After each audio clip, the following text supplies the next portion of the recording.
Творческие наследники великого музыканта Мстислава Ростроповича собрались в Казани, чтобы устроить дефиле виолончелей, посвященное маэстро. Термин из показа мод выбран не случайно. Это своего рода проходки по нарастающей, от игры соло до ансамбля, от классических сочинений до современных кинематографических хитов.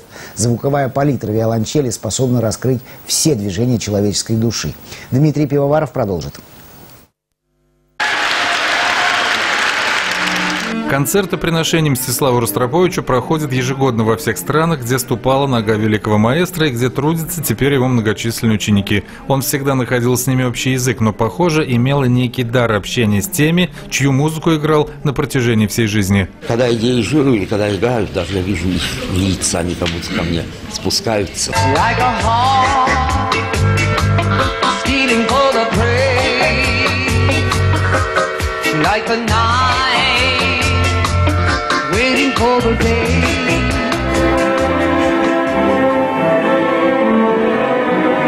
Неизменный либертан Гастро Пьяццола или его фуга Мистерио, или умирающий лебедь Камиля Сен-Санса, вокалист Рахманинова, или юмореска самого Ростроповича, немыслимый без звука царицы струнных инструментов.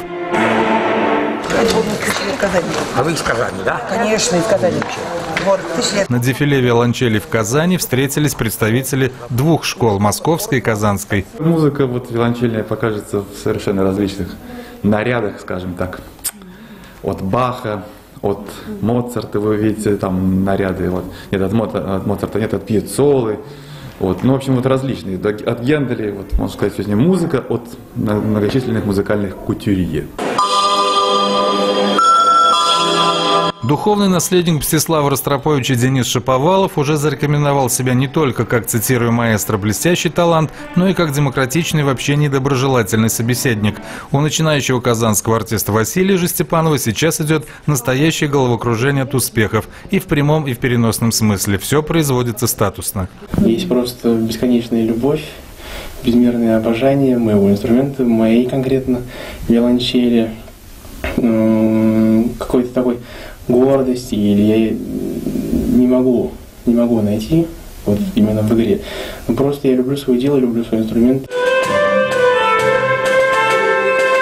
Дефиле виолончели – это в первую очередь и мастер-класс для профессионалов, практиков, как и завсегдатаев академических площадок. Казанские артисты знают друг друга в лицо, и только они, как никто другой, способны дать самую точную оценку, которую когда-то получали и от самого Мстислава Ростроповича.